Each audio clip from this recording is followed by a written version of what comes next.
ఇంకో రెసిపీ కొత్తగా ట్రై చేశాను. ఈ రెసిపీ అయితే మీరందరూ కూడా ట్రై చేయండి. ఎందుకంటే రిచ్ ప్రోటీన్ రెసిపీ అన్నమాట. అసలు నేను వాడే ఇంగ్రీడియెంట్స్ అన్నీ చూడండి. అన్నీ కూడా హెల్తీగా ఉండేవైతే వాడాను.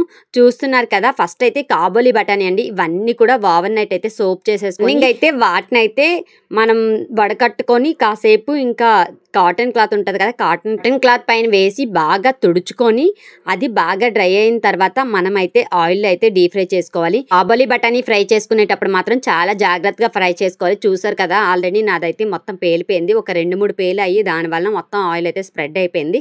కానీ హెల్తీగా ఉంటుంది కదా అని చెప్పేసి నేనైతే అవైతే చేశాను. ఇంకా పెసలు, శనగపప్పు, ఇంకా బఠానీలు ఏవున్నా అవన్నీ కూడా వేసేసుకోవచ్చు. ఇంకా శనగపలుకులు అయితే నానపెట్టవసరం లేదు. బాదం పప్పు కూడా నానపెట్టవసరం లేదు. మీకు కావాలనుకుంటే జీడిపప్పు కూడా వేసేసుకోవచ్చు. ఆ ఇంట్లో లేదని చెప్పేసి నేనైతే వేసుకోలేదు. వేడిగా ఉన్నప్పుడే ఉప్పు, కారం, చాట్ మసాలా వేసుకొని బాగా కలుపుకుంటే టేస్ట్ అయితే చాలా బాగుంటుంది. ఇలా చేసి పెట్టండి పిల్లలకి. పిల్లలైతే ఖచ్చితంగా తింటారు. కావాలంటే మీకు నచ్చిన సీడ్స్ కూడా వేయించి వేసేసుకోవచ్చు.